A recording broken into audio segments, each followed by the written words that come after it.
Hello everyone. तो आज मैं आपके सामने some basic concept of chemistry पे लेक्चर नंबर 7 लेके आया हूं। और आज मैं इस लेक्चर में आपसे परसेंटेज कंपोजिशन, इंपेरिकल फार्मूला और केमिकल फार्मूला की बात करने वाला हूं। आज मैं सबसे पहले बेसिक कॉन्सेप्ट आपको दूंगा और उस पर कुछ न्यूमेरिकल भी सॉल्व करूंगा। लेकिन नेक्स्ट जो इसका जो सेकेंड पार्ट होगा उसमें पूरे लेक्चर्स में आपको बहुत अच्छी वैरायटीज ऑफ क्वेश्चंस, जितने तरह के क्वेश्चंस हो सकते हैं हर प्रोबेबिलिटी मैं करवाऊंगा। तो ये टॉपिक शुरू करने से पहले मैं आपको हर बार की तरह पहले ब्रह्मास्त्र दे देता हूं, कैसे आप अप्रोच करिएगा। तो ये एक छोटा सा पहले तो ये एक इजी सा टॉपिक है, पहले हम लोग इसको समझ लेते हैं। इसमें आपको परसेंटेज कंपोजिशन क्या है पहले आपको बता दूं कि एक्चुअली जनरली परसेंटेज कंपोजिशन को हम लोग मास परसेंटेज से रिप्रेजेंट करते हैं, मास परसेंटेज। और कभी भी अगर आपको मास परसेंटेज निकालना हो ना, तो मास ऑफ द एलिमेंट, आप मास ऑफ द एलिमेंट निकालिएगा by total mass of the compound, total mass of the compound, ठीक है, इनटू क्या कीजिएगा 100 कर दीजिएगा। चलिए मैं आपको दो क्वेश्चन भी कर देता हूं। जैसे सपोज करिए आपसे पूछे एग्जाम में, find the percentage composition, find the percentage composition of nitrogen and hydrogen in ammonia. कैसे कीजिएगा देखिए, सबसे पहले आप ध्यान से देखिए, पहले तो आप टोटल मास निकाल लीजिए, मास ऑफ द कंपाउंड। नाइट्रोजन में कितना होता है 14 प्लस, अब एक हाइड्रोजन का कितना होता है 1, तो कितने हाइड्रोजन यहां पे 3, तो 3 इंटू 1 कितना होगा टोटल 17। अब percentage composition of nitrogen, that is mass percentage composition of nitrogen. Nitrogen का कितना यहां पे 1 नाइट्रोजन तो 14, टोटल कितना आपका 17 इंटू 100 हो गया आपका परसेंटेज कंपोजिशन ऑफ नाइट्रोजन। अगर आपसे पूछता परसेंटेज कंपोजिशन ऑफ अगर हाइड्रोजन पूछता, तो एक बात बताइए कितने हाइड्रोजन है यहाँ पे आपके 3 हाइड्रोजन है, तो 3 इंटू 1, क्योंकि एक का 1, टोटल कितना है 17 इंटू 100 हो गया। तो ये हो गया आपका परसेंटेज कंपोजिशन। एक और क्वेश्चन कर देता हूं मैं, सपोज करिए ये पूछ देता सेम क्वेश्चन कि find percentage composition of nitrogen, carbon, oxygen, hydrogen in urea. आपको यूरिया का मॉलिक्यूलर फार्मूला पता है? मैं आपसे ही पूछ रहा हूं, आपको यूरिया का मॉलिक्यूलर फार्मूला पता है? अगर पता है तो अपने कॉपी पे लिख लीजिए, नहीं पता है तो मैं बता दूं आपको। इसका मॉलिक्यूलर फार्मूला होता है NH2CO NH2। अब चल देखा जाए, इसका टोटल मास आप जब निकालोगे तो 60 आ जाएगा टोटल मास। तो परसेंटेज कंपोजिशन आप नाइट्रोजन कैसे निकालिएगा? कितने नाइट्रोजन आप देखिए, एक और एक कितना हो गया 2 है, एक का एटॉमिक मास 14, 2 का कितना हो गया 28 बाई 60 इंटू 100। सिमिलरली अगर आप हाइड्रोजन का देखिए, परसेंटेज कंपोजिशन ऑफ हाइड्रोजन कैसे लिखिएगा देखिए, कितने हाइड्रोजन 2 + 2 कितना हो गया आपका 4 हाइड्रोजन है ना, तो 4 इंटू 1 बाई 60 इंटू 100 ये हो गया आपका। अगर आप मान लीजिए सपोज करिए आप कार्बन का निकालना चाहते हैं, परसेंटेज कंपोजिशन ऑफ कार्बन, तो क्या लिखिएगा, कार्बन कितना आपका एक ही है, तो एक कार्बन का 12 बाई टोटल कितना है 60 इंटू 100। सपोज करिए अगर आपको ऑक्सीजन का निकालना होता, तो परसेंटेज कंपोजिशन ऑफ ऑक्सीजन क्या होता बोलिए जरा, 16 बाई 60 इंटू 100। तो बस यहां पे मैं आपको 2 एग्जांपल करवा देता हूं, क्योंकि मुझे अभी नेक्स्ट टॉपिक पे भी जाना है। तो आई होप आपको समझ में आ गया होगा कैसे होगा। जो नेक्स्ट इसका जो सेकेंड पार्ट है उसमें मैं कुछ 1-2 और अच्छे भी इस तरह के क्वेश्चंस करवा दूंगा, ठीक है। तो ये हो गया आपका परसेंटेज कंपोजिशन। अब मैं बात करता हूं एम्पेरिकल फार्मूला और मॉलिक्यूलर फार्मूला की। देखते रहिए ध्यान से। ये इंपेरिकल फार्मूला और मॉलिक्यूलर फार्मूला इंपॉर्टेंट है, बोर्ड की भी दृष्टिकोण से और एंट्रेंस पॉइंट ऑफ व्यू से भी इंपॉर्टेंट है, क्योंकि यहां से आपके क्वेश्चंस रहेंगे, यहां से क्वेश्चंस आपको बनाए जाते हैं। इसके क्वेश्चंस ऑर्गेनिक केमिस्ट्री में भी आते हैं, ऑर्गेनिक केमिस्ट्री में भी इसके क्वेश्चंस आ जाते हैं। तो मैं आज आपको ये समझा दूं ताकि आपको ऑर्गेनिक केमिस्ट्री के जब मैं क्वेश्चन सॉल्व करा रहा हूं तो आपको दिक्कत नहीं होना चाहिए, ठीक है ना। चलिए आप पहले समझ लीजिए कि दोनों में सिमिलरिटी क्या है, दोनों में डिफरेंस क्या है, पहले ये जानिए आप। एक्चुअली क्या है कि इंपेरिकल फार्मूला और मॉलिक्यूलर फार्मूला, अब देखिए मैं आपको न्यूमेरिकल अप्रोच के पॉइंट ऑफ व्यू से बता रहा हूं, तो मैं उसके पॉइंट ऑफ व्यू से आपको समझा दूं। Molecular formula is actual number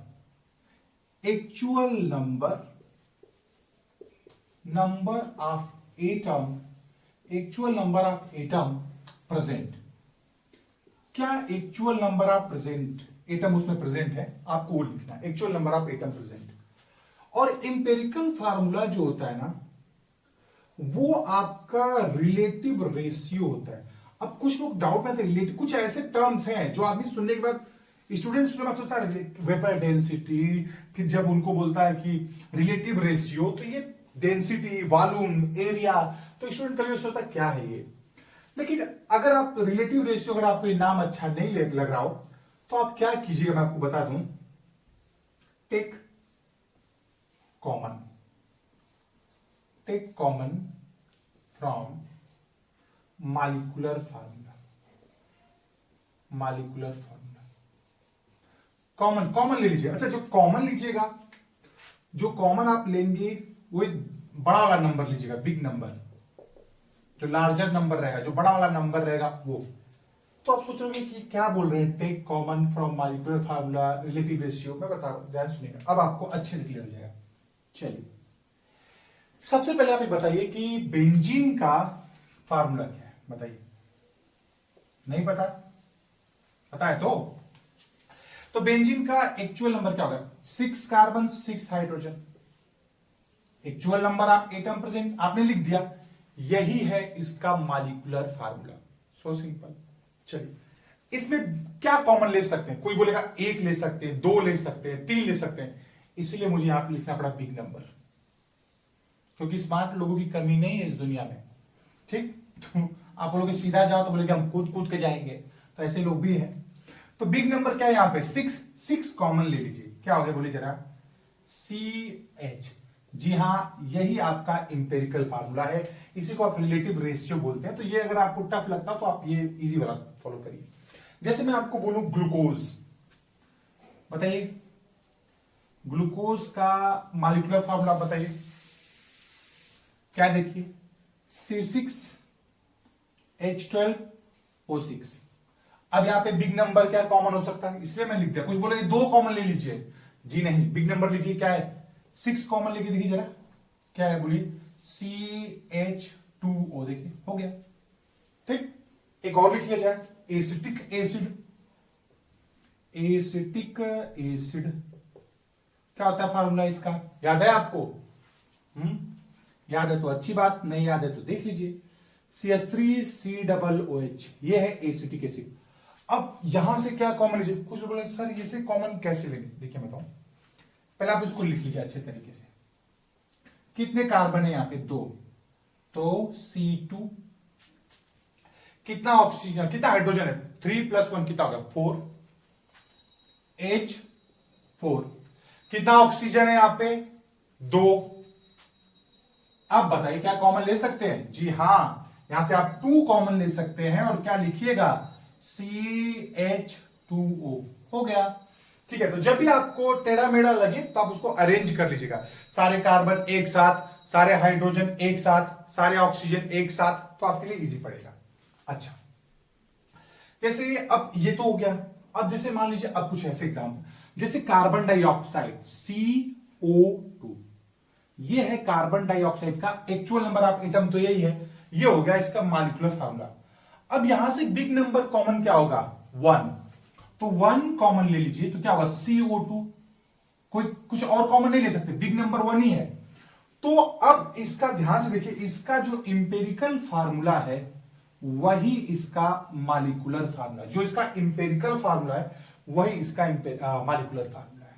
ठीक है, तो डिफरेंस भी हो गया और सिमिलरिटी भी हो गया। जैसे एक और देख लीजिए, अमोनिया ले लीजिए आप, अमोनिया, तो अमोनिया का भी मॉलिक्यूलर फार्मूला ये है, वन कॉमन ही ले सकते हैं और कुछ ऑप्शन नहीं है आपके पास, NH3, तो हो गया, ये इसका इंपेरिकल फार्मूला भी है।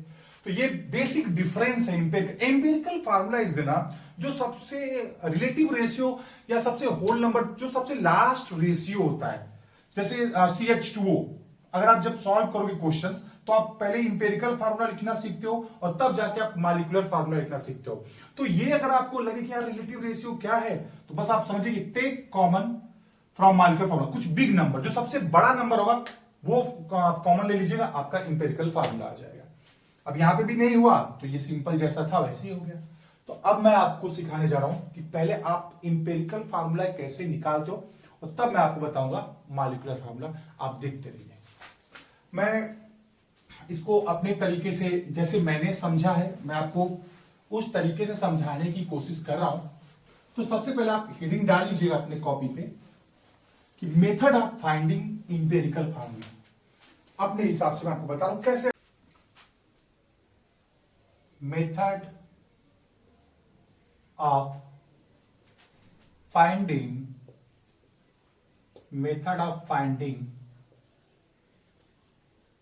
empirical फार्मूला,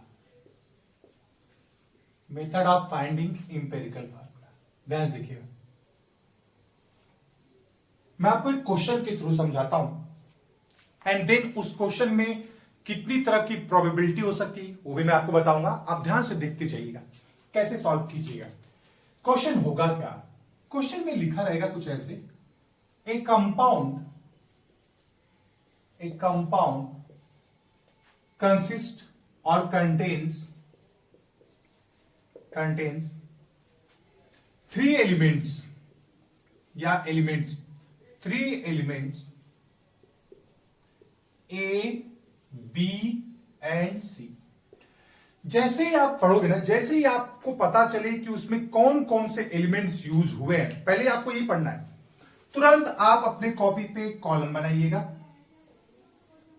पहले वाले कॉलम में आपको लिखना है कि कौन कौन से एलिमेंट्स यूज हुए हैं। कौन कौन से एलिमेंट दिख रहा है आपको, A, B, C। ये एलिमेंट्स कार्बन भी हो सकते हैं, नाइट्रोजन भी हो सकते हैं, ऑक्सीजन भी हो सकता है, सल्फर भी हो सकता है, सोडियम भी हो सकता है। यहां तक तो पहला कॉलम। अब आगे क्वेश्चन में जब आप पढ़ेंगे तो वहां लिखा होगा if A is X%, B is Y% and C is Z%। Mass percent दिया होगा आपको, तो आप क्या करेंगे कि आप पहले उसका मास परसेंटेज लिख लीजिएगा।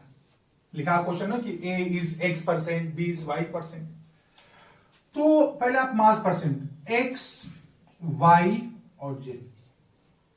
कभी कभी क्वेश्चन में वो क्या करते हैं कि आपको डायरेक्टली परसेंटेज नहीं देंगे, क्या करेंगे, क्या प्रोबेबिलिटी बनाएंगे, देखिए वो क्या लिखे देंगे, और ऐसा लिखा होगा, ये प्रोबेबिलिटी जो कि मैं लिख दे रहा हूं, द वेट ऑफ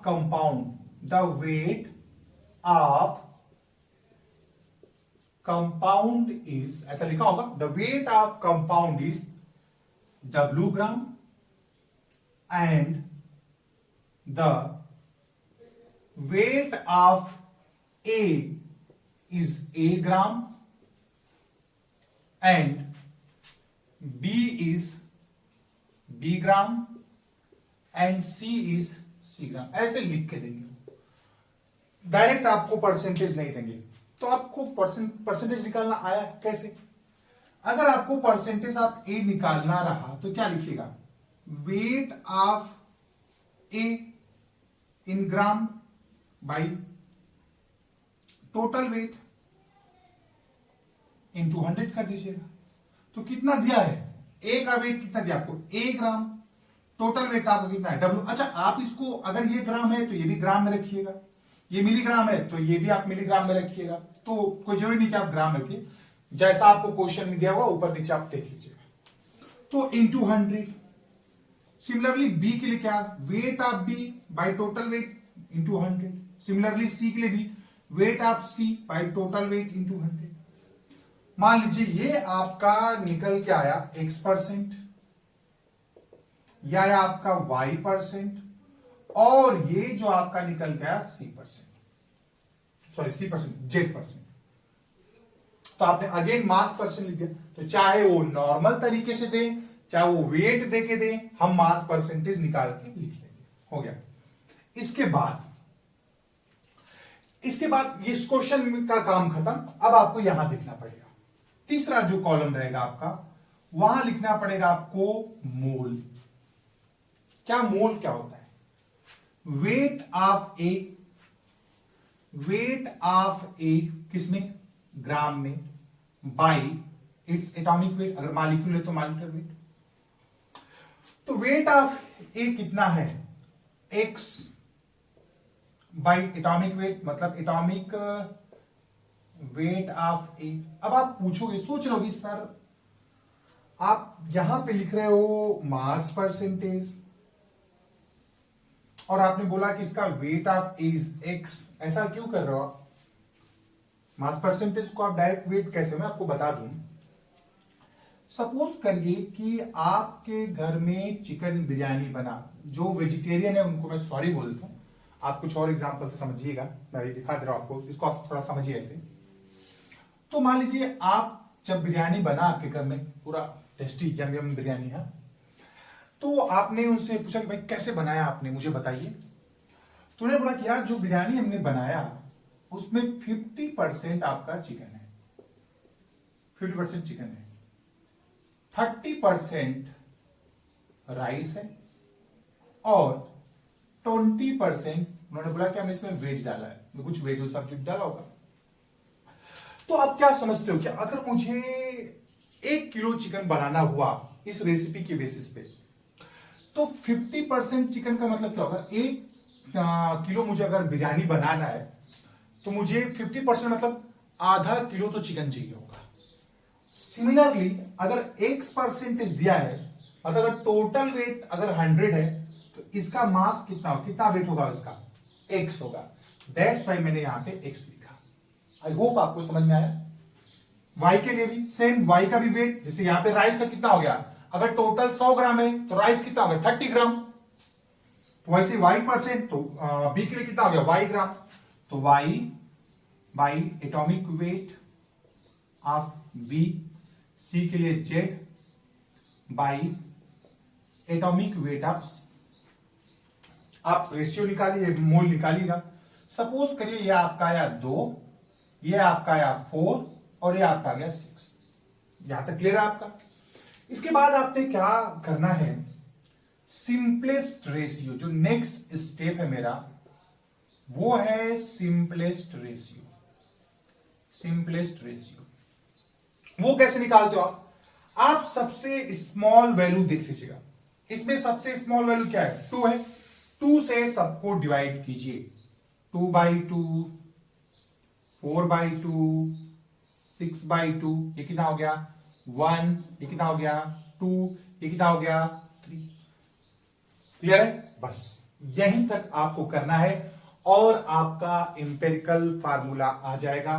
क्या होगा देखिए जरा, A1 B2 C3, जी हां यही है आपका इंपेरिकल फार्मूला। क्लियर है। क्या क्या पॉसिबिलिटी, अब वैरायटीज ऑफ क्वेश्चन क्या क्या हो सकता है मैं आपको वो समझा देता हूं, कैसे वो वेरिएशन डालेंगे। तो सबसे पहला प्रोबेबिलिटी तो नॉर्मली आपको एक क्वेश्चन ऐसे दे दिया जाए, नॉर्मल। सेकेंड आपका प्रोबेबिलिटी ये हो सकता है कि वो परसेंटेज न देके आपको वेट दे दें। तीसरी प्रोबेबिलिटी क्या हो सकती है मैं आपको बता दूं, कभी कभी वो क्या करेंगे कि वो कहेंगे कि भाई A x% है, मैं तीसरी प्रोबेबिलिटी आपको बताने जा रहा हूं, A x% है, B y% है और C का परसेंट नहीं देंगे, वो C का परसेंट नहीं देंगे। तो क्या आप क्या समझते हो, परसेंट मतलब 100 के रिस्पेक्ट में है, तो टोटल तो 100% होगा, और तीन ही एलिमेंट से बना है, ए से, बी से और सी से, तीन एलिमेंट से बना है, टोटल 100 है। तो अगर इन दोनों का पता है, ए और बी का पता है, तो 100 में से अगर मैं माइनस कर दूं तो सी का आ जाएगा, ठीक है, क्योंकि तीनों मिला के 100 है। तो 100 माइनस एक्स प्लस वाई का परसेंटेज, तो आपका सी का परसेंटेज आ जाएगा। एक प्रोबेबिलिटी ये हो सकती है, एक और प्रोबेबिलिटी हो सकती है, वो क्या हो सकता है, फोर्थ प्रोबेबिलिटी क्या दे सकते हैं, क्या करेंगे वो कि ए का वेट दे दिया, बी का वेट दे दिया, सी का वेट नहीं देंगे वो, तो कैसे होगा वो। अब भाई टोटल वेट कितना है कंपाउंड का, W ग्राम, तो सी का कितना हो जाएगा, सी का बताइए कितना हो जाएगा, टोटल वेट है W, और ए और तीन ही लोग से मिलकर बना है, ए से बना है, बी से बना है, सी से बना है, तो ए का हो गया ए ग्राम और बी का हो गया बी ग्राम, टोटल W के बराबर है, तो यहां से आपको किसका वेट आ जाएगा, सी का वेट आ जाएगा। क्लियर है, तो टोटल वेट माइनस ए और बी दोनों का वेट माइनस कर दे तो सी का वेट आ जाएगा। तो एक प्रोबेबिलिटी ये हो सकती है, और क्या हो सकता है, एक और चेंज देखिए क्या हो सकता है, समझिए। कभी कभी जो आप रेशियो निकालते हो ना, कभी कभी जो आप रेशियो निकालते हो वो तो ऐसे नॉर्मल रेशियो नहीं आएगा, वो थोड़ा सा टेढ़ा आएगा, कुछ ऐसा आ जाएगा। सपोज करिए, मान लीजिए आपने कुछ रेशियो निकाला तो आया 1, और मान लीजिए ये निकल के आया 1.48, और मान लीजिए ये निकल के आपका 2 आया है। तो अब कैसे, फ्रैक्शन तो रखिएगा नहीं, तो 1.48 किसके पास में है, 1.5 लिख सकता हूं मैं इसको। तो जरा फॉर्मूला क्या लिखिएगा, देखिए A1 B 1.5 और C क्या लिखिएगा आप 2। फ्रैक्शनल तो होगा नहीं, क्या कीजिएगा ध्यान समझिए, B को क्या लिख सकते हो आप 3/2 C2, 1.5 को आप 3/2 लिख सकते हैं। क्या कॉमन, क्या कैसे आप इसको बैलेंस कीजिएगा, देखिए इसका डिनोमिनेटर कितना है 2 है ना, 2 से आप मल्टीप्लाई कर दीजिएगा, क्या हो जाएगा A2 B3, और 2 से 2 मल्टीप्लाई कर तो 2 से 2 कट जाएगा तो 3 बचेगा, और C क्या हो जाएगा 4। अच्छा, कभी कभी जरूरी तो नहीं कि ये 1.48 आए, सपोज ये भी कुछ टेढ़ा मेढ़ा आ गया, मान लीजिए सपोज इसके नीचे अगर 3 आ जाता, C के नीचे अगर 2/3 हो जाता, तो हम क्या करते, 2 और 3 का एलसीएम ले लेते, एलसीएम लेने के बाद जो वैल्यू आता उससे मल्टीप्लाई कर देते, तो हमारा आराम से इंपेरिकल फार्मूला जाता। तो ये कुछ प्रोबेबिलिटी हो जाएगी इंपेरिकल फार्मूला निकालने के लिए, ठीक है। तो ये 4-5 क्वेश्चन तो इसी वैरायटीज पे हो जाएंगे। अब मॉलिक्यूलर फार्मूला कैसे निकालिएगा, मैं आपको वो समझा देता हूं। तो अब मैं इस पे एक एक पॉइंट पे आपको क्वेश्चंस करा के दूंगा, बेसिक से लेके ऊपर लेवल तक भी लेके जाऊंगा, ताकि आपका पूरा कॉन्सेप्ट अच्छे तरीके से क्लियर हो। अब इंपेरिकल फार्मूला कैसे निकालते हो आप, मैं पहले बता देता हूं, देखिए, अरे सॉरी, इंपेरिकल फार्मूला तो बता दिया, मॉलिक्यूलर फार्मूला कैसे निकालोगे आप, अब ध्यान सुनिए। मॉलिक्यूलर फार्मूला बहुत इजी कॉन्सेप्ट है, अभी मैं आपको कुछ क्वेश्चंस कराऊंगा, फिर इसका जो सेकेंड पार्ट आएगा उस पर और अच्छे अच्छे क्वेश्चंस कराऊंगा, फिर पूरा कॉन्सेप्ट आपका क्लियर हो जाएगा। थ्योरी के लेक्चर्स में मैंने इसको डिटेल में और अच्छे समझाया कि कैसे कीजिएगा और आसानी से। तो मॉलिक्यूलर फार्मूला कैसे आता है, स्टेप नंबर 1 क्या करना है आपने, step number 1 find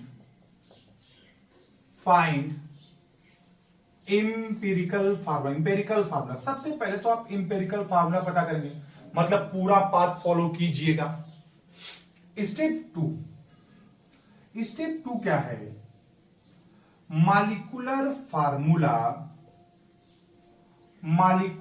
formula is equal to n into empirical formula. लेकिन चलिए सर, आपने पूछा कि मॉलिक्यूलर फार्मूला तो हमको निकालना है, ये तो हमें पता है, ये अब क्वेश्चन मार्क, ये निकालना है, ये हम निकाल चुके हैं। एन क्या है, एन कहां से आएगा, चलिए मैं आपको बता दूं एन क्या होगा। स्टेप नंबर 3 देखिए, स्टेप नंबर 3 में क्या होगा, एन आएगा कहां से, n is equal to molecular weight of the compound. ये वेट नहीं, ये तो वेट ऑफ द सब्सटेंस है, वेट ऑफ द कंपाउंड है, ये मॉलिक्यूलर वेट है, molecular weight of the compound. Question में आपको ये दिया रहेगा by empirical weight empirical weight. अब इंपेरिकल वेट कहां से आएगा? जो फार्मूला आप इंपेरिकल निकालोगे उसका मॉलिक्यूलर वेट निकाल लीजिएगा, इंपेरिकल फार्मूला का। तो आपका इंपेरिकल वेट हो जाएगा और ये आपको क्वेश्चन में देगा। तो यहां से n की वैल्यू 2, 3, 4, 5, 6 कुछ भी आएगी, आप यहां पे रख के इंपेरिकल फार्मूला में मल्टीप्लाई कर देंगे, मॉलिक्यूलर फार्मूला आ जाएगा। अब इसमें भी एक प्रोबेबिलिटी हो सकती है। यार मैं आपको क्वेश्चन सॉल्व करने से पहले हर तरह की प्रोबेबिलिटी बता दे रहा हूं कि क्या क्या पॉसिबिलिटी वो बना सकते हैं। देखिए अभी एग्जाम में आप अपना दिमाग लेके जाओगे, ठीक है ना। आप छोटे जो स्कूल के एग्जाम है, मान लीजिए आप उसमें टेस्ट में आप नकल मार के लिख दे, तो लीजिए आप जब एंट्रेंस की तैयारी करोगे तो वहां पे आप नहीं छाप सकते किसी से, वहां पे आपको अपना दिमाग लेके जाना पड़ेगा, आपको अपने हिसाब से सोचना पड़ेगा। तो इसीलिए आपको हर तरह की क्वेश्चंस को प्रैक्टिस कर लेना चाहिए। हर प्रोबेबिलिटी, मुझे जितनी प्रोबेबिलिटी मुझे आती है वो सब मैं बता के दूंगा। मुझे और कुछ प्रोबेबिलिटी पता चलेगी, मैं उसमें कुछ ऐड कर दूंगा, लेकिन आपको सब कुछ पता होना चाहिए।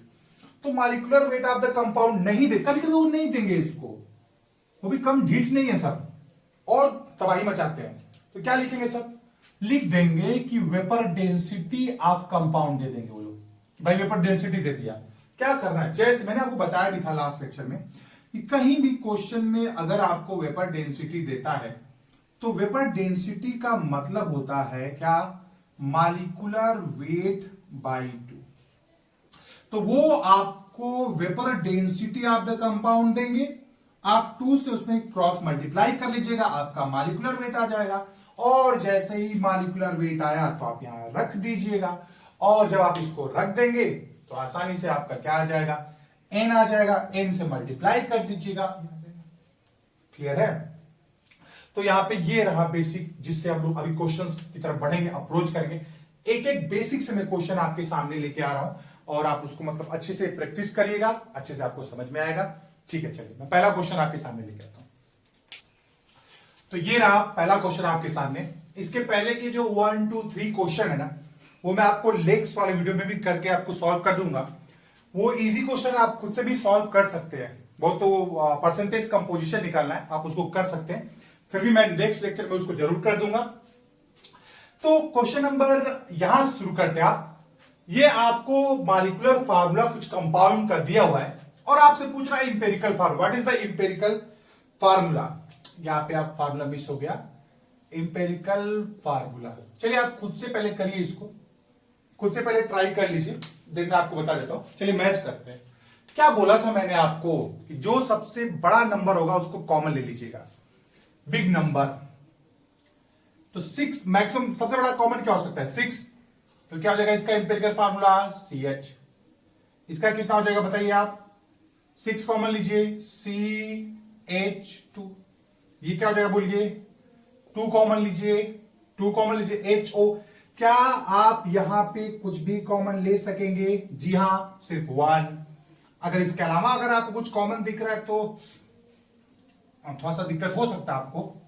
फिर यहां पे देखिए, यहां पे क्या कॉमन हो सकता है? 2 कॉमन हो सकता है, तो इसका इंपेरिकल फार्मूला BH3। यहां पे भी आप 2 कॉमन ले सकते हैं, ठीक है। तो क्या हो जाएगा ये? NO2। यहां पे कुछ भी कॉमन नहीं आ सकता है, तो 1 कॉमन आएगा सिर्फ, तो H3PO4। यहां पे भी आप 1 कॉमन लोगे तो क्या होगा? Fe2O3। क्योंकि यहां पे कुछ ऐसा नहीं है ना, 3, 4 ऐसा नहीं जो आप कॉमन ले सकेंगे। हाँ देखिए, यहां पे आप 2 कॉमन ले लीजिए, तो क्या हो जाएगा? CH हो जाएगा। यहां देखिए N2O5, इसमें भी आप कुछ कॉमन नहीं ले सकते 1 के अलावा, तो हो गया। ये रहा आपका मॉलिक्यूलर फार्मूला दिया होगा, आप आसानी से कुछ बड़ा वाला नंबर कॉमन लीजिए, आपका इंपेरिकल फार्मूला आ जाएगा। ठीक है, चलिए नेक्स्ट वाले क्वेश्चन पे चलते हैं हम लोग। तो ये रहा मॉलिक्यूलर फार्मूला और इंपेरिकल फार्मूला के अब क्वेश्चंस आपके स्टार्ट होंगे। देखिए मैं इसको 1-2 क्वेश्चन आप देख लीजिए कैसे सॉल्व कर रहा हूं। अब एक एक करके धीरे धीरे हम लोग ऊपर चले जाएंगे, मतलब क्वेश्चंस के लेवल पे, ऊपर नहीं, वो भी धीरे धीरे करके सब लोग ऊपर जाएंगे। चलिए, कह रहा है कि the molecular mass of an organic compound is 78। Molecular weight, चलिए लिख लिया जाए। मॉलिक्यूलर वेट जो है उस कंपाउंड का 78 दिया। अच्छा, आप थोड़ी देर पहले जब मैंने थ्योरी बताया था तो मॉलिक्यूलर वेट का नाम कब लिया था? मॉलिक्यूलर फार्मूला निकालने के केस में, मतलब पक्का इस क्वेश्चन में मॉलिक्यूलर फार्मूला निकालना होगा। and its percentage composition is 92.4% carbon and 7.6% of hydrogen. और तो कोई एलिमेंट यहां नहीं दिख रहा है, तो मैंने आपको क्या बोला था, सबसे पहले कॉलम 1 क्या लिखिएगा, इसमें एलिमेंट, कौन कौन से एलिमेंट यहां पे है। एक तो हो गया आपका कार्बन और दूसरा एलिमेंट क्या हो गया, हाइड्रोजन। क्लियर है। दूसरे स्टेप में क्या था बताइए, मास परसेंट, कितना मास परसेंट है इसका, 92, क्यों नहीं चल रहा है, 92.6%। अच्छा, और कार्बन कितना, हाइड्रोजन कितना है, 7.6%। हमने ये भी लिख लिया। अब क्या है, आपको याद है क्या था, मोल था। कैसे निकालते थे आप, ये बताया था मैंने, ऐसा क्यों रखते हैं इसको, 92.6, कार्बन का एटॉमिक मास 12 और हाइड्रोजन का कितना 1, ये आपका निकल के आता है 7.7। मैंने लिख दिया उसको ताकि कैलकुलेशन वाले पोर्शन में ज्यादा मेहनत ना करना पड़े, क्योंकि पूरा क्वेश्चंस करना है आपको। अब क्या स्टेप था, simplest ratio. Simplest ratio 4-5 question आप देखेंगे, मैं इसी लेवल के कराऊंगा। तो पहले जो मैंने आपको कई सारी वैरायटीज बताई थी, पहले वो वैरायटीज मैं करा देता हूं, जिससे आपको एक आइडिया आ जाए कि हाँ ये तरीका है जो फॉलो करना है, तब हम थोड़े अच्छे क्वेश्चंस पे जाएंगे। तो सबसे छोटा वैल्यू 7.6 डिवाइड कीजिए 7.7 बाई 7.6, 7.6 बाई 7.6, ये अप्रोक्सीमेटली 1.01 आता है, और ये 1 आएगा, मतलब इसको अप्रोक्सीमेटली 1 लिख सकते हैं। क्या हो गया आपका इंपेरिकल फार्मूला, आपका इंपेरिकल फार्मूला क्या हो गया बताइए, कार्बन 1 और हाइड्रोजन 1, खत्म हो गया इंपेरिकल फार्मूला। लेकिन हमें चाहिए क्या, मॉलिक्यूलर फार्मूला। आइए देखा जाए, क्या बताया था मैंने, पहला स्टेप, इसको चल नहीं रहा ये, आई थिंक इसका टाइम हो गया। Molecular formula, molecular formula is equal to n into empirical formula. भाई इंपेरिकल फार्मूला तो आपने निकाल लिया, CH, n नहीं पता है, कहां से आएगा वो, n आएगा आपका molecular weight of the compound. Formula याद करिए, और molecular weight of the compound दिया आपको कितना, 78। इंपेरिकल वेट, इंपेरिकल फार्मूला क्या है, CH, तो एक कार्बन का हो गया 12 और हाइड्रोजन का 113, तो कितना हो गया, 73, 6। तो 6 की वैल्यू आप n की जगह रख दीजिए। मॉलिक्यूलर फार्मूला क्या हो जाएगा, कार्बन भी 6 हो जाएगा, 6 इसमें मल्टीप्लाई कर दीजिए, हो गया आपका, हो गया मॉलिक्यूलर फार्मूला। कौन है ये, बेंजीन है। ठीक है, नेक्स्ट क्वेश्चन कर लेते हैं।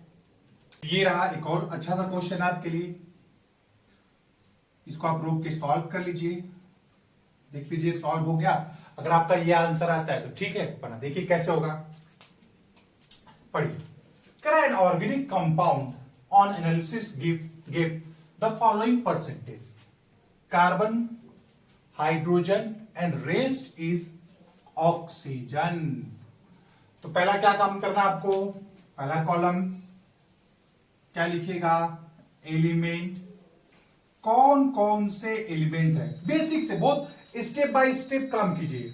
जब आप एक बार लगे कि अब आप सीख चुके हो तो आप स्किप कर सकते हैं, लेकिन एग्जाम में, बोर्ड में तो आपको, जब बोर्ड में आएगा तो आपको स्टेप बाय लिखना पड़ेगा, ये कॉलम का मार्क्स है। तो एलिमेंट क्या बोली, कार्बन, हाइड्रोजन और ऑक्सीजन, हो गया।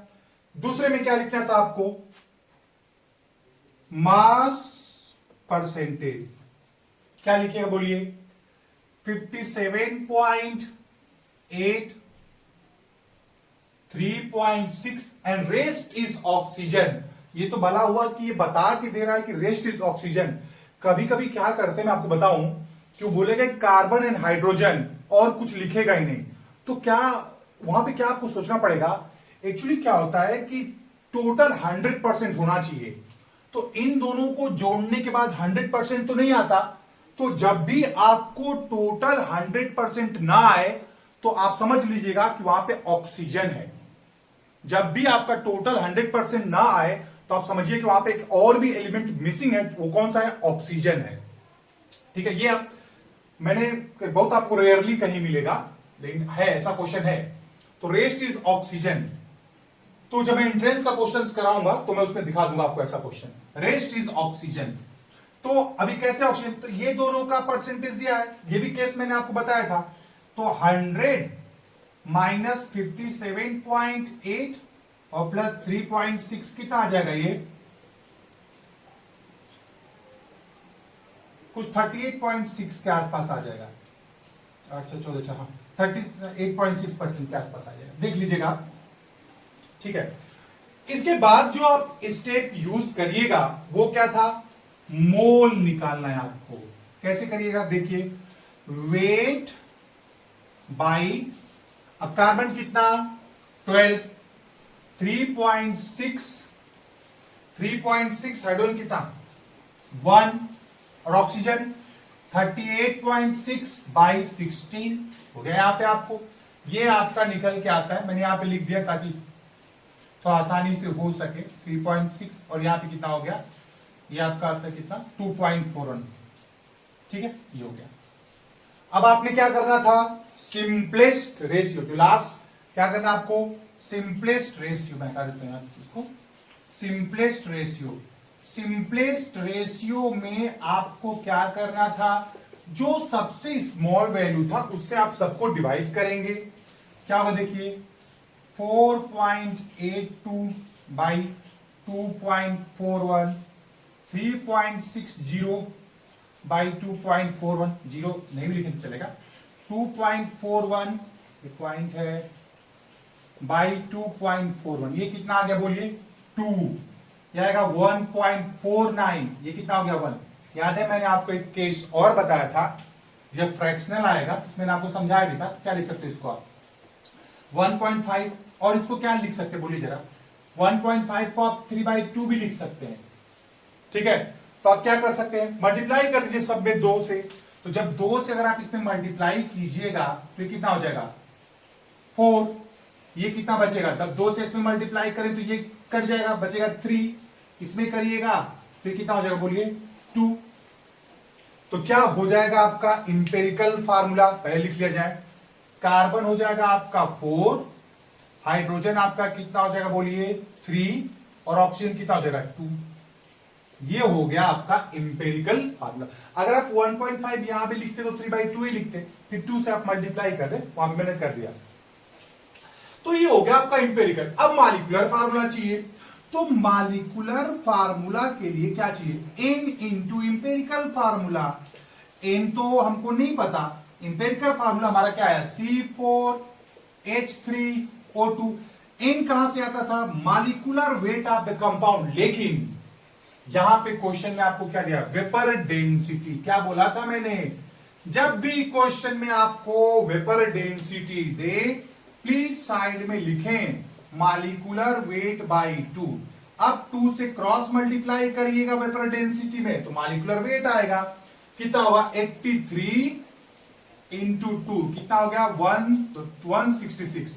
तो molecular weight of the compound by empirical weight, कितना होगा इंपेरिकल वेट, 12 चौक 48, कार्बन का होता है 12, तो 12 4 जा 48 प्लस 3 और 16 दूना 32, क्या 8 10 3 13 4 3 7 11, ये भी हो जाएगा आपका 83। तो 83 से आप डिवाइड कर दीजिए इंपेरिकल वेट से, कितना आया बट ये आया 2, मतलब n का वैल्यू कितना है 2, मतलब मॉलिक्यूलर फार्मूला 2 4 जा 8, 2 3 जा 6 एंड 2 2 जा 4 हो गया। क्या आया, यही एग्जैक्टली देख लीजिए, ये भी आंसर ये है और ये भी आंसर ये। ठीक है, तो ये है बहुत इजी प्रोसेस, आप 1 by 1 फॉलो करिए, you will get your answer. तो चलिए नेक्स्ट स्टेप हम लोग सॉल्व कर लेते हैं। नेक्स्ट क्वेश्चन ये रहा, एक और क्वेश्चन आपके सामने देखिए। जो वैरायटी मैंने आपको बोला था क्वेश्चन ब्रह्मास्त्र देते समय, देखिए एक वैरायटी वो भी है। चलिए आप इसको सॉल्व कर लीजिए, फिर मैं करता हूं इसको। क्या कह रहा है, 4 ग्राम ऑफ कॉपर क्लोराइड।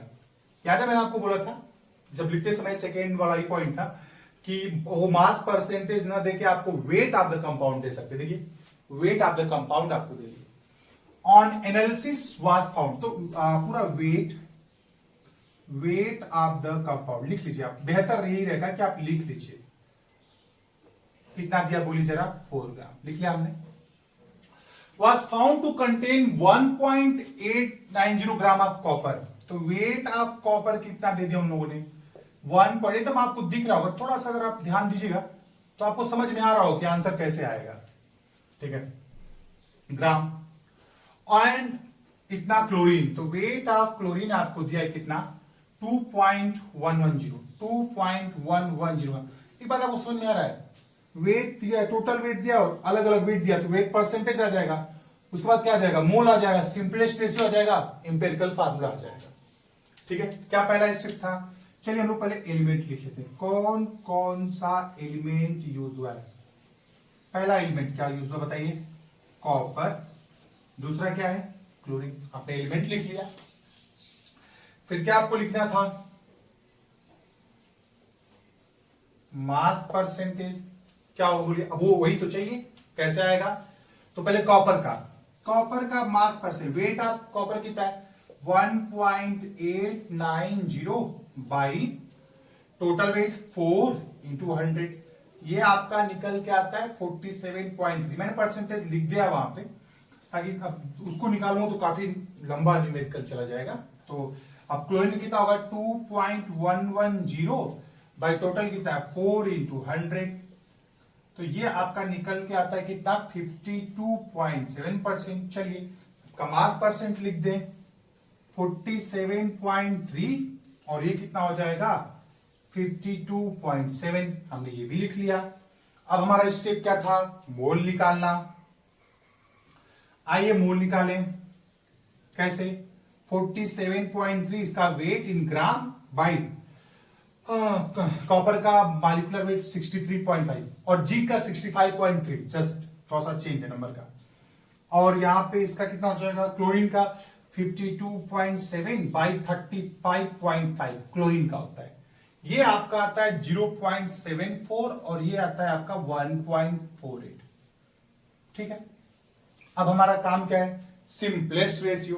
पहले मैं हर वैरायटीज के क्वेश्चंस आपको करा दे रहा हूं, जो जो वैरायटी मैंने आपको बोला था, उसके बाद थोड़ा बहुत आगे बढ़ेंगे।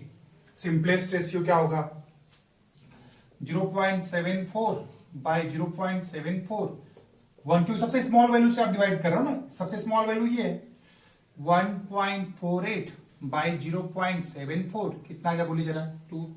सिंपल है, फार्मूला क्या आ जाएगा, Cu, एक कॉपर और 2 क्लोरीन, हो गया। तो इसमें क्या था, आपको वेट देके किया। तो पहले मैं आपको बेसिक क्वेश्चंस करा रहा हूं, देन थोड़ा सा और अच्छे एक एक स्टेप आगे जाते जाएंगे, ताकि जब मैं एंट्रेंस का क्वेश्चंस आपको करवा रहा हूं ना, तो अगर आपका बेस स्ट्रॉन्ग है तो इस एंट्रेंस के क्वेश्चंस करने में आपको ज्यादा तकलीफ नहीं होगा, तब मैं आपको शॉर्टकट बताऊंगा, तब इजी से शॉर्टकट दो और तड़ातड़ हो जाए और जल्दी जल्दी होता रहेगा। ऑप्शन देखिए, ये सॉल्व करने का जरूरत ही नहीं है, ऑप्शन से पता चलेगा, ठीक है। चलिए नेक्स्ट क्वेश्चन करते हैं।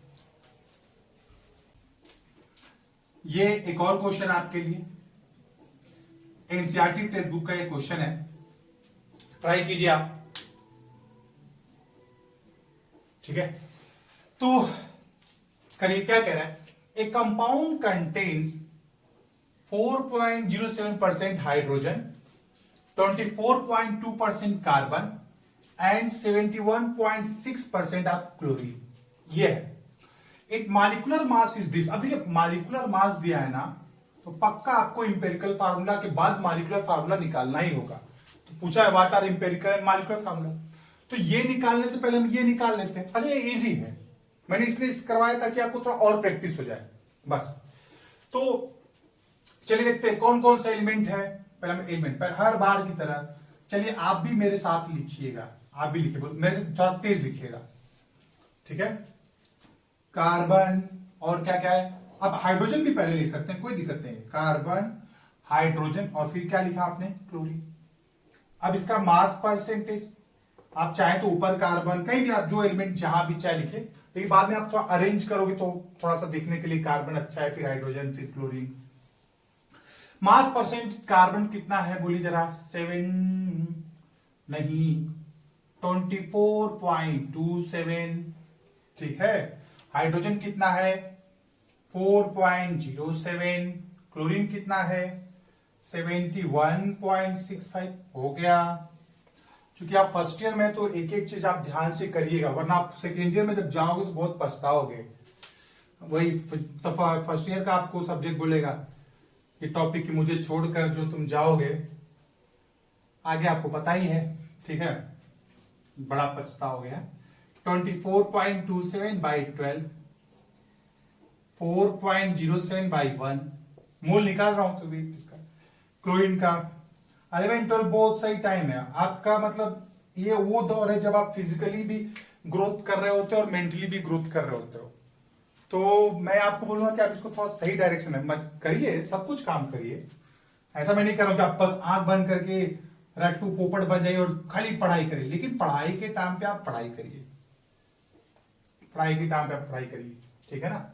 आपको बता दूं एक बात कि किसी ने मुझे कहा था और उनको भी किसी ने बोला था कि शिक्षा और चिकित्सा ये दो ऐसा मतलब डिपार्टमेंट है जो कभी बंद नहीं होगा। नॉलेज एक ऐसी चीज है जिसे आप कभी भी आप अप्लाई कर सकते हैं। ये बहुत ऐसी चीज है जो आपकी बच के रहेगी, आपके साथ ही रहेगा, ठीक है। तो आप अच्छे से समझिएगा, क्लियर करिएगा। अब यहां पे सिंपलेस्ट रेशियो मैं चाहता तो थ्योरी के भी लेक्चर्स दे रहा हूं मैं, लेकिन अभी मैं फिलहाल आपका न्यूमेरिकल अप्रोच पे काम करना चाहता हूं। बहुत प्रॉब्लम होता है स्टूडेंट को, उनको दिक्कत होता है कि भाई न्यूमेरिकल अप्रोच नहीं आता, वो बहुत प्रॉब्लम आ जाती है। 2.02 12/24 उनको थ्योरीज के वीडियोस हैं, सर लोग न्यूमेरिकल्स कराते हैं, लेकिन एक पूरा वीडियो जिसको न्यूमेरिकल अच्छे से प्रैक्टिस कर सके कि हाँ चलिए कुछ क्वेश्चंस हैं, सेलेक्टिव क्वेश्चंस हैं, वहां काम हो। सबसे स्मॉल से आप डिवाइड कीजिए, अच्छे से आप पढ़ाई के समय पढ़ाई कीजिए, पूरा यूटिलाइज करिए, 100% दीजिए। घूमने के समय पूरा घूमिए, घूमने के समय पढ़ाई के बारे में लिखे अरे यार ये छूट रहा है वो छूट रहा है, नहीं। पढ़ाई के समय आप पूरा पढ़ाई पे ध्यान दीजिए, घूमने के समय दबा के घूमिए, ठीक है। मैं ये नहीं कहूं कि आप पूरा पागल हो जाइए, नहीं, हर काम कीजिए, कुछ छूटना नहीं चाहिए, ओके ये वाला, ठीक है। लिख दिया मैंने, चलिए लिख दिया जाए। क्या होगा एम्पिरिकल फार्मूला C1H2Cl1 हमने लिख दिया। अब क्या चाहिए मॉलिक्यूलर फार्मूला, कैसे आएगा बताइए। मॉलिक्यूलर फार्मूला कैसे निकालिएगा, N इंटू इंपेरिकल फार्मूला। क्या N आपको पता है? नहीं पता है, लेकिन इंपेरिकल फार्मूला आपने निकाला CH2Cl। N कहां से आएगा? Molecular weight of the compound दिया हुआ है 98.96। Empirical formula of the compound कैसे हो जाएगा? अब देखिए कैसे निकालेगा। कार्बन का 12 और हाइड्रोजन कितना हो गया 2 और क्लोरीन का 35.5, तो कितना लिख लीजिएगा आप इसको। देखिए 2 2 4 9 और 3 1 4 49.5, तो ये 49.5 रखिएगा, अप्रोक्सीमेटली कितना आ जाएगा? तो 2 आ जाएगा। तो बस n की जगह आप 2 रख दीजिए, तो क्या होगा molecular formula C2 2 into 3 2 2 4 and Cl2। So simple, देख लीजिए आप, हो गया। C2 क्लियर है, ठीक है। एक और क्वेश्चन कर देते हैं, एक और एनसीईआरटी टेक्स्ट बुक का क्वेश्चन, ये भी बहुत इजी क्वेश्चन है, आप इसको सॉल्व करिए, देखिए आपका आंसर आ रहा है क्या। क्या करें? Determine the empirical formula of an oxide of iron which has 69.9% of iron and 30.1% oxygen. Easy है, मुझे पता है बहुत इजी है, लेकिन प्लीज आप फिर भी मेरे साथ करिए, ठीक है ना। जो इजी हो, आप ऐसा लोग सोचते हैं कि इजी है क्यों पढ़ना, छोड़ देते हैं, लेकिन आपको शायद पता ना हो कि वो इजी ही प्रैक्टिस जो है आपका एक कॉन्फिडेंस बिल्ड करेगा और फिर आपका दिमाग थोड़ा सा और अच्छा से क्लियर करेगा उसको, ठीक है ना। तो एलिमेंट कौन कौन सा है? पहले लिखा आप आयरन और हमने लिखा ऑक्सीजन। आप खुद बताइए मैं क्या लिखूंगा, आप खुद ही बोलिए। इसके बाद क्या होगा बोलिए? एलिमेंट के बाद आप क्या लिखते हो? Mass percentage. चलिए लिख लिया जाए, क्या क्या बोलिए जरा। 69.9 और एक कितना हो जाएगा आपका 30.1, ठीक है। अब क्या लिखिएगा आप? मोल। अब यही तो वेट होगा। अच्छा, आप इसको मास परसेंटेज ना लिख के मास भी लिख सकते हैं, क्योंकि एक्चुअली मास तो ये ना, मास परसेंटेज लिख के मास लिखेंगे तो डायरेक्ट ये मास हो गया, परसेंटेज लिखेगा तो परसेंट भी हो गया, क्योंकि जितना उसका परसेंटेज उतना ही तो उसका वेट होगा, पहले ही बताया था मैंने आपको। तो ये जगह 69.9 बाई आयरन का होता है 56, ऑक्सीजन का 30.1 बाई इसका कितना 16, डिवाइड करने के बाद ये आता है आपका कितना 1.25 आएगा, ये आपका 1.88 आएगा। ठीक है, अब सिंपलेस्ट रेशियो निकालिएगा, बहुत स्टेप बाय स्टेप सॉल्व कीजिए आप। ठीक है, आंसर आएगा, क्यों नहीं आएगा, क्यों नहीं आएगा बताइए, सही से प्रैक्टिस कीजिए। 1.25 बाई 1, सिंपलेस्ट सबसे स्मॉल वैल्यू से आप डिवाइड कीजिए, 1.88 बाई 1.25, ये आता है 1, ये आएगा 1.5, मतलब 3/2 लिख सकते हैं, मतलब 2 से मल्टीप्लाई करें तो ये 2 और ये क्या हो जाएगा 3, क्या हो जाएगा इंपेरिकल फॉर्मूला। ये याद रखिए, बोर्ड में क्वेश्चन आता है, स्कूल के टीचर देते हैं इसको। तो आयरन Fe2O3 हो गया। ठीक है, और या फिर आप जैसे मैंने पहले किया था Fe1 और आयरन लिखते 1.5, मतलब 1.5 मतलब 3/2, तो आप लिखते Fe1O 3/2, 2 से मल्टीप्लाई कर देते आप तो क्या होता है Fe2 और इसका 2 से 2 कट जाता है तो O3, कैसे भी कर लीजिए, प्रोसेस वही है, you will get your answer. ठीक है, एक और क्वेश्चन मैं करा देता हूं आपको बस। ये रहा एक और क्वेश्चन, थोड़ा सा हल्का सा डिफरेंट है, सॉल्व कीजिए। सॉल्व करता, silicon forms a compound with chlorine, मतलब सिलिकॉन जो है वो क्लोरीन के साथ कंबाइंड होता है। अब कौन कितना है ये हमको नहीं पता, ये 2 है 3 है या ये 2 3 है वो नहीं पता। विच 5.6 ग्राम, तो ये कितना वेट है 5.6, ये कितना वेट है 21.3। तो एक कंपाउंड इन दोनों लोग से मिलके बना है, इसका वेट ये है और इसका वेट ये है, तो क्या लिख लेना चाहिए, टोटल वेट लिख लिया जाए तो कितना हो जाएगा, तो 26.9, अरे 3 + 6 3 6 + 3 9 और 5 1 6 हो गया, टोटल वेट हो गया। कैलकुलेट द इंपेरिकल फार्मूला, अच्छा तो ये वाला केस हो गया, सेकेंड वाला केस, मतलब इसमें total weight of the compound दे दिया और इनका अलग अलग वेट दिया, तो वेट परसेंटेज, वेट परसेंट याद आ रहा है, मास परसेंट, फिर मोल, फिर इंपेरिकल फार्मूला, सिंपलेस्ट रेशियो, फिर इंपेरिकल फार्मूला।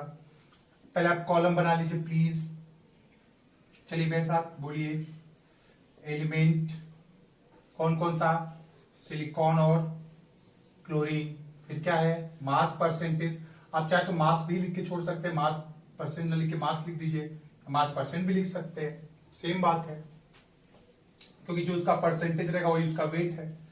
तो यहाँ पे सिलिकॉन कितना हो जाएगा, अब ये तो परसेंटेज तो दिया ही नहीं है, कैसे आएगा, सिलिकॉन का परसेंट कैसे निकालिएगा,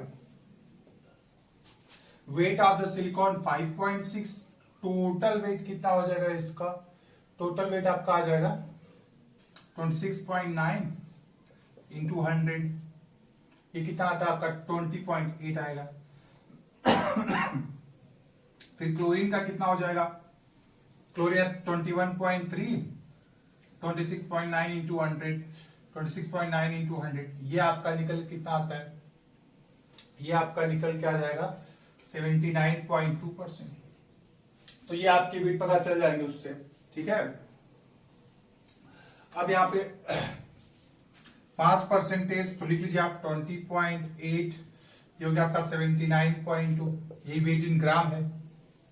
अब क्या लिखिएगा आप, मोल, तो ये हो जाएगा 20.8 और सिलिकॉन का वेट 28। ठीक है, क्लोरीन का 79.2 बाई 35.5 करिएगा, ये आपका आता है 0.74 और ये आपका आएगा 2.23। ठीक, अब नेक्स्ट वाला जो स्टेप है वो क्या है आपका, सिंपलेस्ट रेशियो, चलिए लिख लिया जाए सिंपलेस्ट रेशियो, सिंपलेस्ट रेशियो क्या हो जाएगा 0.74 by 0.74 that is equal to 1, 2.23 by 0.74 कितना आता है ये 3। तो क्या हो जाएगा बोलिए जरा, फॉर्मूला क्या हो गया, सिलिकॉन 1 क्लोरीन 3 हो गया। क्लियर है, तो हो गया आपका एम्पिरिकल। एक और वैरायटी का क्वेश्चन मेरे दिमाग में है, वो मैं तुम्हें करा देता हूं, ठीक है ना। एक क्वेश्चन है, वही लास्ट क्वेश्चन होगा। फिर उस क्वेश्चन में अगर तुम बता दिए, अगर आप जो वीडियो देखिएगा और आपको पता चल गया कि उसमें क्या मिस्टेक है, तो प्लीज आप जरूर कमेंट कीजिए कि हाँ मुझे पता चल गया था। अगर आपको क्वेश्चंस करते समय ही पता चल जाए कि क्या मिस्टेक था, तो आप लिख दीजिएगा कि हाँ मुझे पता चल गया था कि इसमें मिस्टेक क्या है। ठीक है, मैं उसको सॉल्व करूंगा, बट बीच में आप बताइएगा कहां मिस्टेक हो रहा है। चलिए मैं नेक्स्ट लास्ट क्वेश्चन सॉल्व करता हूं इस पे। तो ये रहा वो क्वेश्चन जिसको मैं फाइनल आंसर तक जाने से पहले आपको मिस्टेक बताना है। इसे मैं लिखा find the mistake before the final answer. अगर आपने फाइनल आंसर से पहले अगर आपको पता चल गया क्या गलती है, कभी भी आप वीडियो देख रहे हो तो प्लीज आप लिखिएगा कि हाँ सर मुझे पता चल गया था, और नहीं पता चला तो सीख लीजिएगा क्या गलती थी। दोनों में आपका फायदा है। अगर आपको आ रहा है तो अच्छी बात, नहीं आ रहा है तो और अच्छी बात, आपको सीखने को मिलेगा। ठीक है, चलिए यार देखिए, तो आप सॉल्व कर देखिए आपका आंसर आ रहा है क्या। कह रहा है कि बड़ा इजी है। An organic compound has the following percentage carbon, hydrogen, nitrogen. Calculate the empirical formula. आपका आंसर देखिए आ रहा है क्या, आया भी होगा बहुत लोग का, देख लीजिए। पहले सबसे पहले आप क्या करते हैं, हर बार की तरह आप एलिमेंट लिखेंगे खुशी खुशी। कार्बन, हाइड्रोजन, नाइट्रोजन आपने लिख लिया, बहुत खूब। इसके बाद आप मास परसेंटेज लिखते हैं, लिख लीजिए 48, हाइड्रोजन का 8, 24। और इजी है, बड़ा इजी वैल्यू रखा है, बहुत इजी, ताकि आपको डिवीजन करने में कहीं दिक्कत ना हो। बताइएगा, अगर पता हो सकता है पता कर ले। फिर देखिए मोल, देखिए तो जरा 48/12, 8/1 आप करते रहिए, देखिए पता करते रहिए क्या मिस्टेक है। /12। अब आ जाइए, कितना आया बोलिए, 4। ये कितना आया, 8। ये कितना आया, 2। अब निकालेंगे आप क्या, सिंपलेस्ट रेशियो। पता चला क्या, देखिए तो 4/2, 8/2, 2/2 कितना आया, 2, 4, 1। क्या आया फार्मूला, C2H4n। क्लियर है, फिर तो मैच कर गया यार। फिर गलती कहां हुई, तो मैच हो गया। ओहो, गलती हुआ कहां, चलिए बताऊं। क्या इन तीनों का जोड़ के 100% है, देखा जाए। 48 + 8 + 28 कितना हो गया, 8 3 के 24 और 4 2 6 2 8। क्या ये 100% है, जी नहीं। आपको मैं जब करा रहा था तो मैंने थ्योरी बताते समय बात बताया भी था कि वो बहुत प्रॉब्लम देखने को नहीं मिलेगा, लेकिन आपको बता रहा हूं जब भी कुछ भी ना दिया हो आप ऑक्सीजन पकड़िएगा। हो सकता है आपको लगे कि हाँ कुछ काम हुआ है। तो यहां पे क्या छूट रहा है, ऑक्सीजन। कितना परसेंट आता है इसका, 100 - 84 16। मेरा पूरा मोटिव यही है कि तुमको हर तरह के क्वेश्चन आने चाहिए जितने मुझे आते हैं। 16%, तो क्या होगा 16/16, क्योंकि ऑक्सीजन का होता है 16। ये क्या हो गया 1, जो स्मॉलेस्ट है वो क्या है 1। तो अब सबको किससे डिवाइड कीजिएगा, 1 1 1/1। कितना आ गया बोलिए, 4 8 2 1।